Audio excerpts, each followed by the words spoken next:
A Stevenson-Kefauver Campaign Committee presentation. Peace is nonpartisan.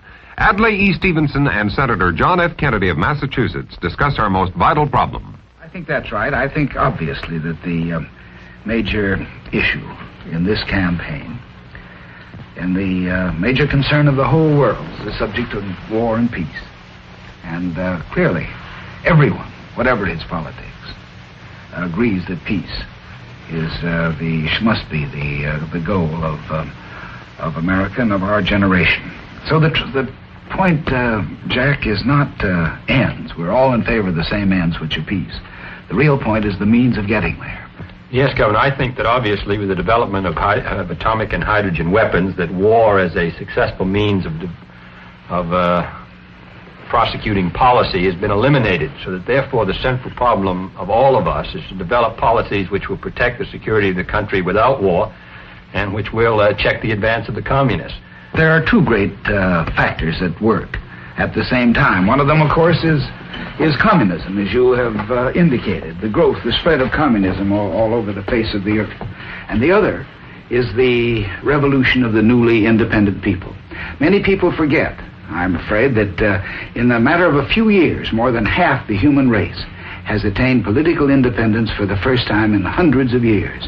And this would go on whether there was any communist problem at all. Well, I think, Governor, that's demonstrated by the three severe crises which the United States is involved in. Cyprus, Suez, and North Africa do not directly involve communism, but involve the desire of these people to be independent. And unfortunately, they regard the United States as the enemy of that effort and not its friend. Yes, and of course, communism always exploits these discontents and makes the most of it and turns them against us. What emerges in my mind, perhaps more significantly than anything else, is that these underdeveloped countries are going to develop. They're going to industrialize. They're going to have more of the good things in life. They're going to improve their standard of living one way or another. They're either going to do it our way, the free way, by consent of their people, or they're going to do it the Soviet way, the communist way, by involuntary methods, by forced labor, forced savings, and so on. The important thing, it seems to me, Jack, is to persuade these people that they may preserve their independence, that they can keep free too, the way we have been. But to do that, we're going to have to help them. And I think that there would be nothing more important than you could do as president is to show that the United States speaks with its traditional voice and puts out its hand of friendship to all these people. And after all, you don't stop ideas at boundaries, and you don't stop them with bullets. And basically this is a competition for people's allegiance, because at heart we have all the advantage, because we are on the side of freedom and individual liberty. We must exploit this advantage. We must make people persuade them that we have their welfare, their improvement at heart too. This basic problem of maintaining the peace and holding our security, it seems to me, has three elements. First, to maintain our traditional allies and the friendship of our traditional allies in Western Europe. Secondly, to weaken the hold that the Soviet Union has on its satellite countries.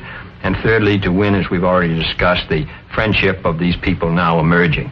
And that is the basic issue, the reassertion of American leadership, the enunciation, the pursuit of a coherent policy which commands the confidence of all of our friends in the world, and there are many.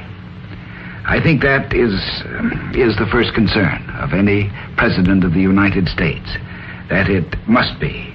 If eternal vigilance is the price of liberty, it is also the price of peace, until that happy day that we can all look forward and pray for, when we can live in peace and security, when our sons will not have to fight again to preserve the independence of the United States. We need a new leadership for a new America. Vote for Adlai E. Stevenson and Estes Kefauver.